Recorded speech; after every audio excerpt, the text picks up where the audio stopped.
Así que lo pasamos muy bien, pero la fiesta no termina. No, hoy estamos de fiesta. ¿Cuántos están de fiesta en esta mañana? Fiesta en los cielos, amén. Muy bien, vamos a empezar poniéndole interesante. Voluntarios, quiero voluntarios. Que les dé igual estar aquí delante de la cámara, ¿vale? Que luego nos digan, no, es que yo no quería salir. A ver, voluntarios, voluntarios. No necesito un número concreto, todo el que quiera. A ver, voluntarios. Vale, a ver, sígueme. Sígueme. Bueno, sígueme.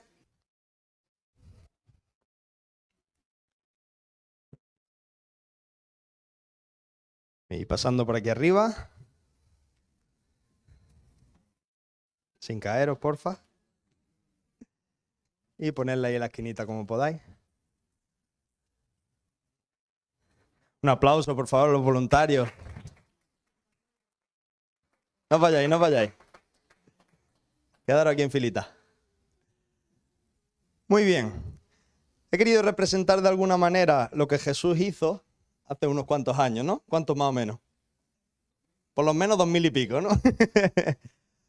Hace 2000 años, Jesús, sin que nadie en principio lo conociera, empezó a pasear por la zona, pero empezó a llamar a gente.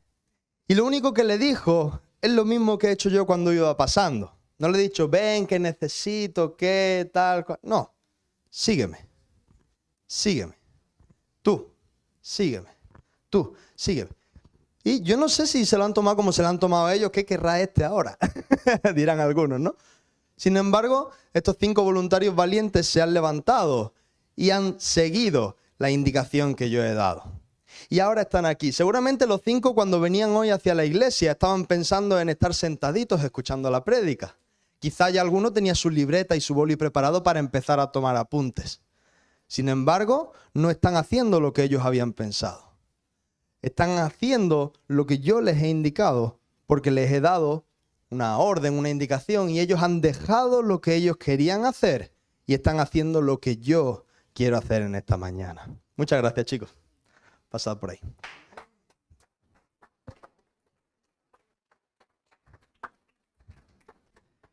Entonces, ¿qué es lo que quiero hablar en esta mañana? Quiero hablar en esta mañana la importancia de seguir al Señor. ¿Por qué? Porque eso de seguir al Señor lo hemos escuchado muchas veces. Pero no sé si lo hemos sentido como quizás lo han sentido los voluntarios hoy. O no sé si lo hemos sentido o se ha visto igual de raro que mi paso por en medio del pasillo y a dónde irá y qué va a hacer y por qué todo esto, ¿no?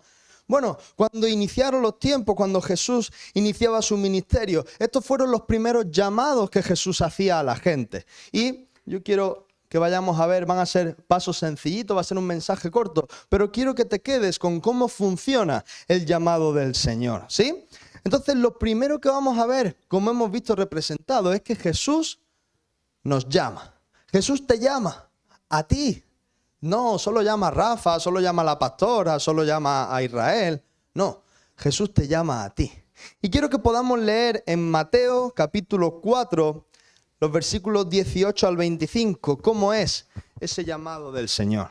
Mateo capítulo 4, versículos 18 al 25. Dice el versículo 18, andando Jesús junto al mar de Galilea, vio a 2 hermanos, Simón, llamado Pedro, y Andrés, su hermano, que echaban la red en el mar, porque eran... No es que estuvieran aburridos, sino que estaban trabajando, ¿no? Y les dijo, venid en pos de mí y os haré pescadores de hombres. Ellos entonces, ¿qué hicieron? Dejando al instante las redes, les siguieron. Pasando de allí, vio a otros 2 hermanos, Jacobo, hijo de Zebedeo, y Juan, su hermano, en la barca con Zebedeo, su padre, que remendaban sus redes, y los llamó.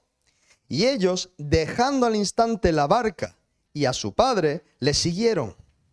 Y recorrió Jesús toda Galilea, enseñando en las sinagogas de ellos y predicando el evangelio del reino y sanando toda enfermedad y toda dolencia en el pueblo. Y se difundió su fama por toda Siria. Y le trajeron todos los que tenían dolencias, los afligidos por diversas enfermedades y tormentos, los endemoniados, lunáticos y paralíticos, y los sanó. Y le siguió mucha gente, de Galilea, de Decápolis, de Jerusalén, de Judea e incluso del otro lado del Jordán. Entonces aquí estamos viendo cómo Jesús empieza a llamar a los primeros discípulos. Aquí estamos viendo que le seguía mucha gente, pero no a toda la gente él las estaba llamando, ¿no? La gente quería seguir a Cristo. ¿Por qué? Porque estaba revolucionando el ambiente, estaba revolucionando la sociedad en aquella época. Tenía algo diferente y por lo tanto la gente quería estar cerca de Jesús. Sin embargo, Jesús vio algo, no me preguntes a mí, yo no lo sé, pero Jesús vio algo en estos hermanos, en estas personas, y no las conocía desde el plano humano, ¿no? No era que ya los había visto crecer, había visto su infancia, su crecimiento, no. Se los encontró por el camino y dijo, estos. Y llamó a Pedro, y llamó a Andrés su hermano, y llamó a Jacobo, y llamó a Juan su hermano. Entonces, en ese llamado había un propósito para cada uno de ellos. Jesús no los llamó porque estuviera aburrido o porque no tuviera gente, sino que tenía una misión que darles, ¿sí? Entonces el primer punto, si me podéis volver al PowerPoint, es que Jesús nos llama, ¿no? Yo sé que Jesús me ha llamado, todavía no sé muy bien para qué. Bueno, eso lo podemos ir viendo por el camino, pero tienes que saber que estás llamado por Dios. El punto número dos, cuando Jesús nos llama, es que Jesús nos capacita. Jesús nos enseña lo que necesitamos saber. Acabamos de leer Mateo 4, ¿verdad? ¿Qué tenemos en Mateo 5? Hay algunos estudiosos. Las bienaventuranzas, ¿no? El sermón del monte. La mayor enseñanza que Jesús ha dejado. ¿Y sabéis a quién se la dio? ¿Pero a quién estaba hablando? A los discípulos. Vamos a abrir en Mateo 5, los primeros 2 versículos. Dice, viendo la multitud, había mucha gente, subió al monte y sentándose, ¿quién vino? Vinieron a él sus discípulos y abriendo su boca les enseñaba diciendo. Y ahí viene un montón de cosas que recorre varios capítulos, ¿no? Pero habla de las bienaventuranzas.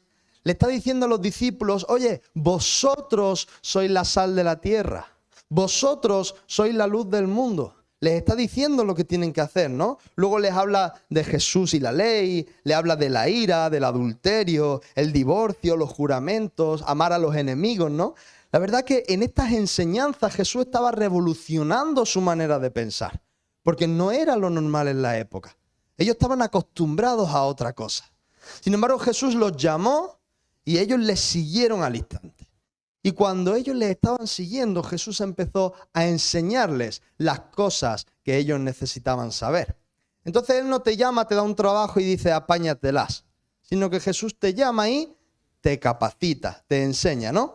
Yo digo que el Señor puede ser como el mayor influencer, ¿no? Que hoy está de moda esa palabra, ¿no? Realmente es el mayor maestro de la historia, ¿verdad? Y hay algo que es interesante y es que Jesús no cobraba por lo que estaba enseñando, ¿no? Hoy vemos un montón de influencers y un montón de mentores y todas estas cosas que te ponen unos cursos de miles de euros, ¿no? Alguno conocerá ya Dos Fitness, ¿no? que está de fama. Y te vende una película y te vende un marketing y te cuesta una riñonada porque te prometen que te vas a hacer rico y un montón de cosas, ¿no? Y luego los que ganan son los que venden esos cursos, ¿no? Entonces, algo que a mí me impacta del Señor es que el Señor no está vendiendo sus enseñanzas. Él no está cobrando por lo que está haciendo. Él ha dado un llamado con un propósito fijo y Él está dando su vida para enseñar a ese grupo de discípulos que tiene. Y no solo enseñar, sino que luego dio su vida literalmente, pero no por su grupo de discípulos, sino por toda la humanidad. Entonces Él es el mejor maestro que encima todo lo que enseña lo hace dando ejemplo, ¿no? No está contando una palabrería, sino que Él está viviendo. Y realmente yo creo que Jesús dio la mejor mentoría, ¿no? ¿Por qué? Porque Él con sus discípulos estaba 24/7. Estaba todo el tiempo, iban caminando y ahora vamos para acá y ahora vamos para allá. Y no es que estuviera 24 horas predicando ni 24 horas dando enseñanzas, pero las 24 horas Él estaba siendo Jesús y los demás podían aprender de lo que Jesús era en las situaciones cotidianas, que es muy importante. Y aquí yo te estoy compartiendo una palabra que el Señor me ha dado, pero si yo luego cuando me conoces fuera no respaldo lo que yo estoy hablando aquí, esta enseñanza no vale de nada.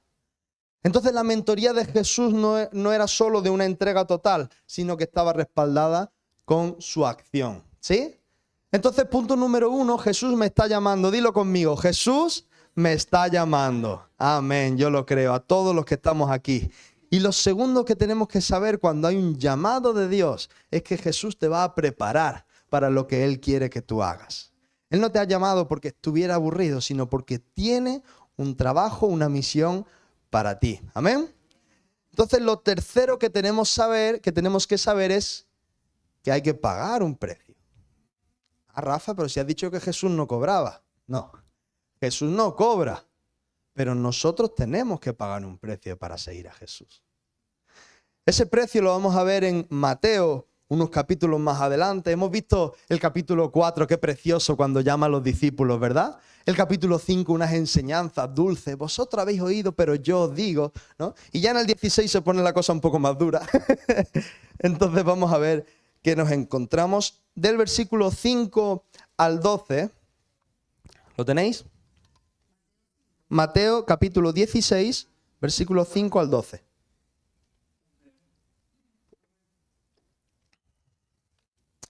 Dice, llegando sus discípulos al otro lado, Jesús había ido, ¿no? Se habían olvidado de traer pan. Y Jesús, de la comida no nos olvidamos.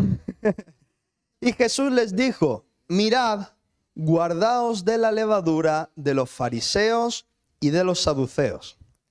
Ellos pensaban dentro de sí, diciendo, esto lo ha dicho porque nos hemos olvidado el pan. Jesús nos está dando con las indirectas, ¿no? Esto dice porque no trajimos pan. Versículo 8, y entendiendo Jesús lo que estaba pasando, les dijo, ¿por qué pensáis dentro de vosotros, hombres de poca fe, que no tenéis pan? ¿Acaso no entendéis aún? ¿Ni os acordáis de los 5 panes entre 5.000 hombres y cuántas cestas recogisteis? ¿Ni de los 7 panes entre 4.000 y cuántas canastas recogisteis? ¿Cómo es que no entendéis que no fue por el pan que os dije que os guardaseis de la levadura de los fariseos y de los saduceos? Entonces entendieron que no les había dicho que se guardasen de la levadura del pan, sino de la doctrina de los saduceos, ¿no? Y en el versículo 21 dice, desde entonces, habían pasado una serie de cosas, ¿no? Pero dice, desde entonces comenzó Jesús a declarar a sus discípulos que le era necesario ir a Jerusalén y padecer mucho de los ancianos, de los principales sacerdotes y de los escribas, y ser muerto y resucitar al tercer día. Entonces Pedro, tomándolo aparte, comenzó a reconvenirle, como a llevarle la contraria, ¿no? Y le dijo, Señor, ten compasión de ti, en ninguna manera esto te acontezca. ¿Y qué le dice a su discípulo amado? Pero él, volviéndose, dijo a Pedro, quítate de mí, Satanás, me eres tropiezo, porque no pones la mira en las cosas de Dios, sino en la de los hombres. Entonces Jesús dijo a sus discípulos, no solo a Pedro que había metido la pata, sino le dijo a sus discípulos, si alguno quiere venir en pos de mí, niéguese a sí mismo, tome su cruz y sígame. Es un requisito, es un precio que tenemos que pagar para seguir al Señor. Y muchas veces nos estamos mal acostumbrando. Voy a terminar de leer en el versículo 25, dice, porque todo el que quiera salvar su vida, la perderá. Y todo el que pierda su vida por causa de mí, la hallará. Porque ¿qué aprovechará al hombre si ganare todo el mundo y perdiere su alma? ¿O qué recompensa dará el hombre por su alma? Entonces, ¿qué vemos aquí? Que sí hay un precio que pagar, pero no era algo que Jesús estuviera cobrando, sino que para que nosotros podamos seguir al Señor, tenemos que negarnos a nosotros mismos y coger la razón que nos mueve. Esto es lo que nos da salvación. Esto es lo que nos lleva a cumplir la misión que el Señor nos ha dado.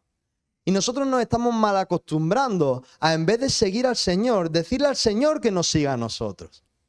Señor, voy para allá, bendice mis planes. Señor, quiero hacer esto, abre puertas. Señor, voy a ir por aquí. Es que es diferente. Con el Señor no funciona. Porque el Señor ya tiene un camino preparado. Y el precio que tenemos que pagar es, tenemos que negarnos a nosotros mismos. Aquí ya hemos visto que en el capítulo 16 ya las palabras van siendo un poco más duras, ¿no? Es que no os enteráis de nada, ya habíais vivido esto y estáis otra vez con lo mismo. Sin embargo, la cosa se ponía más dura. Pedro le dice Satanás incluso, ¿no? En Lucas capítulo 14, versículos 25 al 27, vemos esto del precio. Lucas 14, del 25 al 27. ¿Lo tenemos? Dice, grandes multitudes iban con él, y volviéndose Jesús les dijo, si alguno viene a mí y no aborrece a su padre y madre y mujer, e hijos y hermanos y hermanas, y aún también su propia vida, no puede ser mi discípulo. Y el que no lleva su cruz y viene en pos de mí, no puede ser mi discípulo. Así pues, cualquiera de vosotros que no renuncia a todo lo que posee, no puede ser mi discípulo. Está poniendo unos requisitos, una manera en la que nosotros tenemos que seguir al Señor. Y si nosotros queremos cambiar las reglas del juego, estaremos jugando a otro juego, pero al Señor no lo estamos siguiendo. Entonces es importante, dice, esto es duro, ¿no? Es duro de escuchar. Pues no está diciendo que odies ni a tu padre, ni a tu mujer, ni a tus hijos, ¿no? El Señor siempre nos habla de amar. Pero lo que nos está hablando aquí es que el Señor tiene que estar primero en todo momento. Él tiene que ser el primer lugar, Él tiene que ser la razón de las decisiones y de nuestro caminar. ¿Se entiende más o menos por dónde vamos? Entonces el Señor no cobra nada, pero sí tenemos un precio que pagar para seguir al Señor. Así que vamos a volver a repetir, el Señor me llama, ¿no? El Señor me va a capacitar, amén, pero yo tengo que pagar un precio. Y ese precio, pues, tiene sus cosas y por eso hay un aprendizaje, ¿no? El punto 4 que quiero comentar cuando hay un llamado de Dios es el permanecer. ¿Por qué?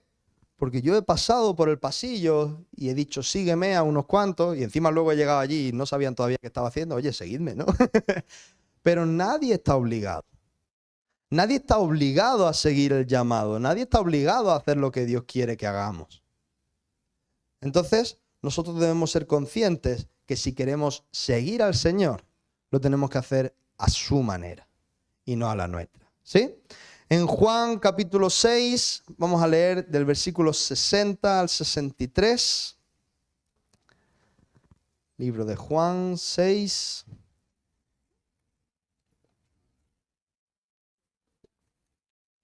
Del 60 al 63.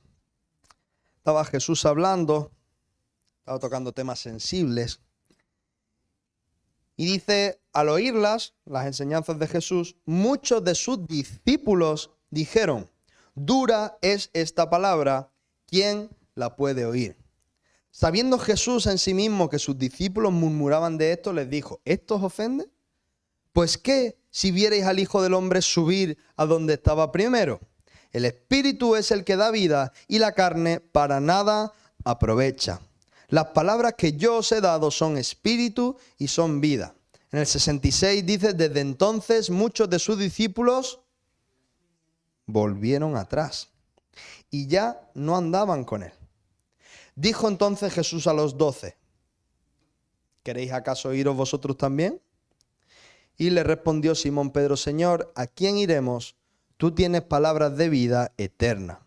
Y nosotros hemos creído y conocemos que tú eres el Cristo, el Hijo del Dios viviente. Esta pregunta o esta respuesta, mejor dicho, que hace Pedro me parece súper interesante. Porque le dice, Señor, ¿a dónde iremos? Y estamos hablando que no eran ni 4 ni 12, ¿no? Pero no eran mendigos, no era que no tuvieran a dónde ir, que no supieran hacer nada. No, eran trabajadores, estaban ocupados cuando los llamaron y seguramente si Jesús no hubiera aparecido seguirían trabajando y seguirían con su vida normalmente.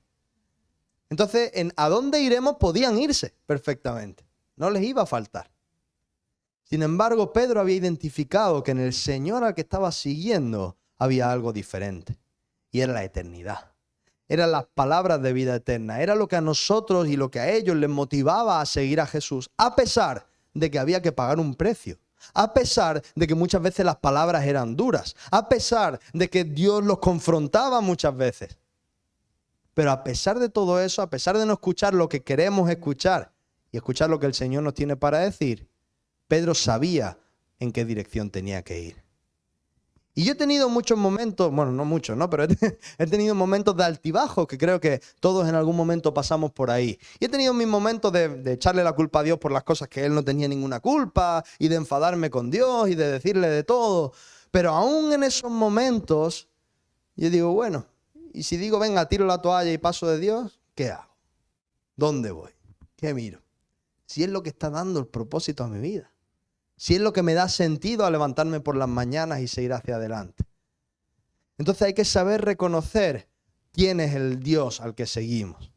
¿Tiene un precio? Sí, pero también tiene sus frutos. Y no es lo que yo quiera, sino es lo que Él quiera. Así que tengo que levantar, negarme a mí mismo e ir hacia adelante. ¿Hay momentos que va a ser la cosa más difícil? Sí, la palabra lo dice, que tendremos tribulación. Pero confiemos que Él ha vencido el mundo. Amén. Así que el Señor me llama, el Señor me prepara, pero yo tengo un precio que pagar. Y esos momentos en los que tenemos que pagar el precio, que no son momentos de celebración muchas veces, son los momentos en los que debemos permanecer y seguir luchando hasta alcanzar el llamamiento del Señor. Amén. Y lo quinto con lo que quiero cerrar, bueno, y permanecer ¿para qué? Y seguir al Señor ¿para qué? ¿No? Y ahora podemos entrar en una lista grande de beneficios que tiene seguir al Señor. Pero esos beneficios son la añadidura. Lo bueno que tiene seguir al Señor son regalos de Dios. El permanecer en Dios y el seguir a Dios es el único fin. He sido yo, que lo apago, perdón. Es el único fin de dar fruto, ¿no? En Juan capítulo 15, versículos 5 y 6, lo leo yo, dice: yo soy la vid y vosotros los pámpanos. El que permanece en mí y yo en él, éste lleva mucho fruto, ¿no? Porque separados de mí, nada podéis hacer. El que en mí no permanece será echado fuera como un pámpano y se secará, y los recogen y los echan en el fuego y arden. Entonces el Señor nos está diciendo que tenemos que permanecer en el Señor. Pero ese permanecer, la única finalidad que tiene es dar fruto. Y ya el Señor lo enseñaba en esas bienaventuranzas, ¿no? Vosotros sois la luz del mundo, vosotros sois la sal de la tierra. Entonces el fruto que nosotros tenemos que dar es mostrar al Señor en nuestras vidas. Y no solo estamos hablando de dar, como decimos, enseñanzas 24 horas. Tenemos que vivir las enseñanzas del Señor, porque eso refleja a Cristo en nuestras vidas. Amén. Quiero leer algunos versículos. Gálatas capítulo 2, versículo 20, para los que estén apuntando. En la versión Palabra de Dios para Todos dice: ahora ya no vivo yo, sino que Cristo vive en mí. Y mientras vivo en este cuerpo, vivo por fe en el Hijo de Dios, quien me amó y entregó su vida para salvarme. Ya no soy yo, ya no es lo que yo quiera. Tiene que ser Cristo dentro de mí, ¿no? En 2 Corintios 5:20, voy a ir cerrando con esto, dice: así que somos embajadores en nombre de Cristo, como si Dios rogase por medio de nosotros, os rogamos en nombre de Cristo, reconciliaos con Dios. ¿Qué es lo que está hablando ahí en Gálatas el apóstol Pablo? Está diciendo que somos embajadores. ¿Alguien sabe lo que es un embajador? ¿Un representante de qué? De un país en un territorio ajeno, ¿verdad? Entonces nos está diciendo a nosotros que somos embajadores. ¿Embajadores de qué? Gálatas capítulo 2, versículo 20. Y lo he leído de la palabra de Dios para todos. Somos embajadores del reino de los cielos aquí en la tierra. ¿Y tú has visto algún embajador que promueva sus propias leyes? Representa a su país. Es un instrumento que tiene que seguir fielmente lo que hay allí y lo instaura en el sitio donde está instalado. Por lo tanto, nosotros ya no somos nosotros, sino que tiene que ser Cristo en nosotros. Y ya nosotros no hacemos lo que queremos, sino lo que representa a Cristo en este reino. Y por eso cuando Jesús vino a la tierra dijo: el reino de los cielos se ha acercado. Es tremendo, porque nos está usando a cada uno de nosotros. Tú dices, no solo a los obreros. No, perdona, a cada uno de nosotros. Cuando decimos que somos cristianos, estamos representando a Cristo. Y si hacemos las cosas mal, lo representaremos mal, pero todos lo representamos.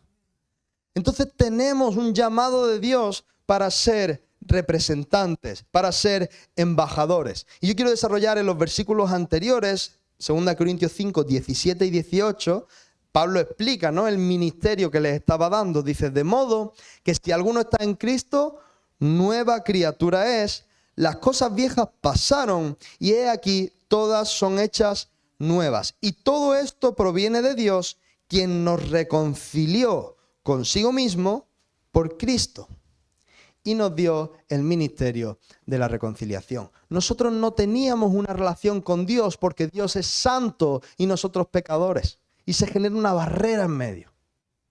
Entonces, a través de la obra en la cruz de Cristo, esta barrera se rompe. Y ahora Dios y yo podemos tener una relación por lo que hizo Cristo. Entonces Pablo está diciendo, nosotros hemos sido reconciliados con Dios por la obra de Cristo y a ustedes os entrego el ministerio de la reconciliación. Os entrego un trabajo, reconciliar a la gente con Dios. ¿Por qué? Porque nosotros hemos recibido por fe la salvación del Señor. Pero ahí fuera hay un montón de gente que sigue teniendo esa barrera porque no acepta lo que el Señor ha hecho por ellos. Entonces, ¿quieres saber a qué Dios te ha llamado? Quizás luego tienes un llamado específico, tienes un país específico, tienes algo específico que hacer. Bueno, busca al Señor y el Señor te lo dará cuando sea el momento. Pero si quieres saber ya el ministerio al que el Señor te ha llamado, aquí lo tienes. El ministerio de la reconciliación. Tienes que hacer que la gente restablezca, restaure su relación con el Señor. Amén. Somos embajadores. Entonces yo quiero terminar haciendo un poco esta reflexión porque el Señor dijo sígueme y yo estoy seguro que a cada uno de los que estamos aquí el Señor nos ha dicho sígueme. Y no sé en cuál de los 5 puntos quizá te has podido quedar parado o gloria a Dios si no te has parado y estamos con los 5 puntos adelante y estamos dando frutos. Pero sea cual sea tu momento, ¿no?, o tu etapa, yo quiero preguntar de una manera a lo mejor simbólica, ¿no?, pero ¿cuántos están dispuestos, como veíamos a los voluntarios al inicio, de salir de su lugar y acudir al llamado de Dios? Así que quiero que podamos tener un tiempo de oración, porque Él no solo está llamando a un ministerio concreto, sino que Él está llamando a su iglesia a que despierte. Él está llamando a su iglesia a que dé fruto, que es lo único para lo que estamos, no a tener identidades propias, que luego el Señor nos da identidad y nos fortalece y todo lo que quiera, pero que nos pongamos a trabajar como embajadores del reino. Amén. El llamado no es seguir a Jesús, que puedes creer que ya lo haces, sino el llamado que hoy quiero lanzar es para morir a nosotros mismos y que realmente ya no viva yo, sino que Cristo vive en mí. Y eso lo necesitamos todos. A lo mejor ya estamos siguiendo al Señor, pero este llamado es un llamado para todos. Así que el altar está abierto, ¿no?